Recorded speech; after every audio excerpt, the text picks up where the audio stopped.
ایک مرتبہ اللہ کے نبی صلی اللہ علیہ وسلم نے فرمایا کہ آج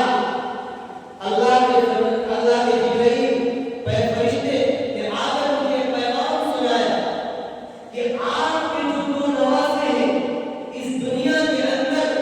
دو سردار ہیں۔ اللہ کے نبی صلی اللہ علیہ وسلم اپنے منبر پر بٹھا کر حضرت امام حسن رضی اللہ تعالیٰ عنہ کو فرمایا ہذا ابنی سید القوم، تین مرتبہ میرے نبی نے فرمایا ہذا ابنی سید القوم، ہذا ابنی سید القوم، یہ جو میرا بیٹا ہے،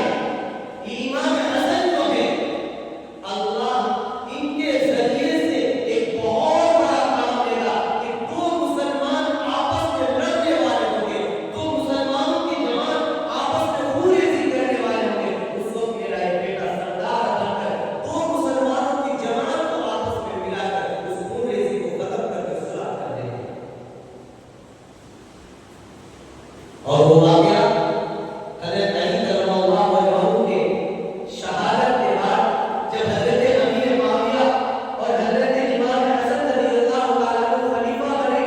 مسلمانوں کے خلیفہ حضرت امام حسن رضی اللہ تعالیٰ عنہ اور حضرت معاویہ نے اپنی خلافت کا اعلان کر دیا۔ حضرت حسن کے پاس 60,000 مسلمانوں کی فوج اور حضرت امیر معاویہ ایک ضلع کا شام کا گورنر، سارے مسلمان حضرت امام حسن کے اشارے پر اپنی جانوں کو قربان کرنے کے لیے تیار، لیکن اللہ کے نبی نے 30 سال 40 سال پہلے پیشن گوئی کرے تھے، یہ میرا بیٹا جو ہے یہ سید القوم ہے، قوم کا سردار بننے والا ہے، دو قوموں کے درمیان، دو جماعتوں کے درمیان میں صلح کرنے والا ہے۔ اللہ تبارک و تعالیٰ نے اس پیشن گوئی کو حضرت امام حسن رضی اللہ تعالیٰ عنہ کے ذریعے سے پورا کیا۔ حضرت امام حسن رضی اللہ تعالیٰ عنہ جب اپنے والد کی جگہ خلیفہ بنے تو اپنے تمام مسلمانوں کو مسجد میں اکٹھا کیا اور فرمایا کہ اے لوگوں، میں جانتا ہوں کہ میرے والد کے بعد اگر کسی کا حق ہے وہ میرا ہے خلافت کا، لیکن میں یہ سمجھتا ہوں اگر میں خلافت پر بیٹھ جاؤں تو دو مسلمانوں کی گروہ، دو مسلمانوں کی جماعت آپس میں خون ریزی کرنے کے لیے تیار ہے۔ میں نہیں چاہتا کہ میرے نانا کے امتی اس طرح کٹ کر کے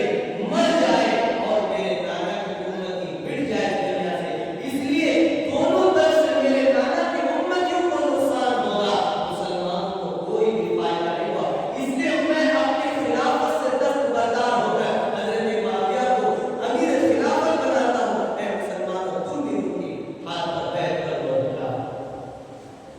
یہ حضرت امام حسین رضی اللہ اور امام حسن رضی اللہ تعالیٰ عنہ کی داستان تاریخ ہے۔ آگے اللہ کے نبی صلی اللہ علیہ وسلم ایک مرتبہ اسی طرح جمعے کا خطبہ دے رہے تھے، سامنے سے دونوں نواسے آ گئے،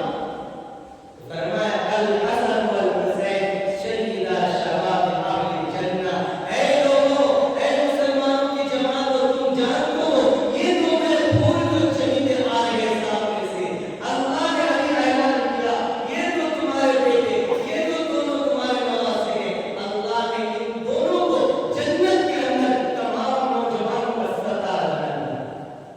سیدہ شباب اہل الجنہ، اور ان کی ماں حضرت فاطمہ کو سیدۃ نساء اہل الجنہ فرمایا کہ میری بیٹی فاطمہ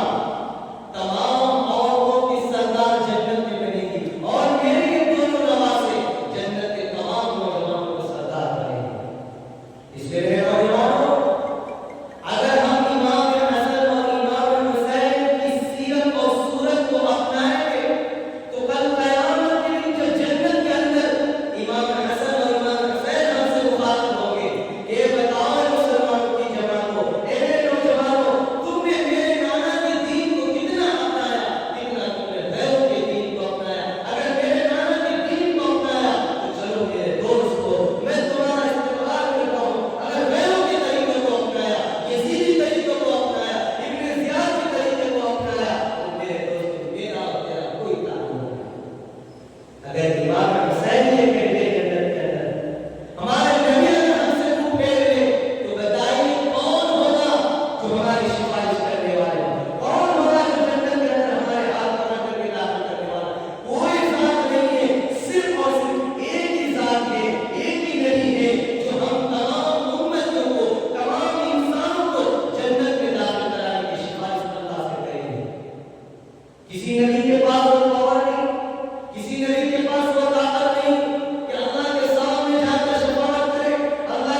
فرمایا کہ میں کسی دنیا کے بچے کو بوسا نہیں کیا بلکہ ایک جنتی بچے کو بوسا کیا جو میرے نوازے کے دل کو خوش کرے اللہ ان کو دنیا کے اندر ہی جنت کی بشارت دے دے اور میرے دوست جو نوازے کے طریقے کو اپنائے اللہ اس کو کیا مقام دے گا نہیں. یہ حضرت امام حسین رضی اللہ عنہ کا مقام ہے. اللہ کے نبی صلی اللہ علیہ وسلم ایک مرتبہ ظہر یا عصر کی نماز پڑھا رہے تھے. اتنے میں حضرت امام حسین رضی اللہ تعالیٰ عنہ آگے اور میرے نبی جب رکوع میں گئے تو رکوع میں جب گئے تو امام حسن سامنے سے گھس گئے اور کھیلنے لگے جس طرح بچہ کھیلتا ہے جب کوئی یہ ہو جائے اس کے نیچے سے گھس گئے. تو ہمارے نبی صلی اللہ علیہ وسلم نے دونوں پیروں کو پھیلا دیا تاکہ میرا بیٹا آسانی کے ساتھ ہاتھ سے پار ہو جائے. اور اتنے میں بھی بس نہیں کیا. حضرت امام حسین رضی اللہ تعالیٰ عنہ جب رکوع سے فارغ ہو کر میرے نبی سجدے میں گئے تو ان کی پیٹھ پر سواری کے طور پر جس طرح گھوڑا بنتا ہے نا بچے کہتے ہیں نا بیٹھ جا بیٹا میرے کمر پر بیٹھ میں گھوڑا سواری کرا تھا ایسی میرے نبی کے پیٹھ پر بیٹھ گئے اور گھوڑے کی طرح میرے نبی صلی اللہ علیہ وسلم کے کندھے پر ہاتھ رکھ دیا. میرے نبی صلی اللہ علیہ وسلم اپنے سجدے کو لمبا کر دیا. صحابہ اکرام پریشان کہ اتنا لمبا سجدہ ہم نے کبھی نہیں کیا. ان میں ایک صحابی ہیں جن کا نام حضرت ابو موسیٰ اشعری رضی اللہ تعالیٰ عنہ ہے. انہوں نے اپنی گردن تھوڑی سی اٹھائی تو دیکھا کہ اللہ کے نبی کی پیٹھ پر امام حسین رضی اللہ تعالیٰ عنہ بیٹھا ہوا ہے. جب حضرت امام حسین رضی اللہ تعالیٰ عنہ خود میرے نبی کے پیٹھ سے واپس اترے تب اللہ کے نبی صلی اللہ علیہ وسلم اپنے سر مبارک کو سجدے سے اٹھا دیا. نماز مکمل کرنے کے بعد نمازیوں سے مخاطب ہو کر فرمایا کہ میرے لوگوں صحابہ نے عرض کیا اللہ کے نبی آج ہم نے ایک عجیب چیز دیکھی ہے. کیا آپ نے سجدہ بہت لمبا کیا؟ کیا کوئی نیا حکم جاری ہو گیا کہ کوئی نئے قوانین آ گئے؟ فرمایا کوئی نیا حکم جاری نہیں ہوا بلکہ میرا نوازا میرے پشت پر سوار ہو گیا تھا. میں نہیں چاہتا کہ میرا نوازا جلدی میرے پشت پر اتر جائے اور میرے نوازے کے دل ٹوٹ جائے. اس لیے جب تک میرا نوازا میرے پشت پر سوار تھا اور پھر اس وقت تک میں اپنے نوازے کے پشت پر سوار سجدے پہ گیا. یہ حضرت امام حسین کی فضیلت ان کا مقام و مرتبہ. ایک مرتبہ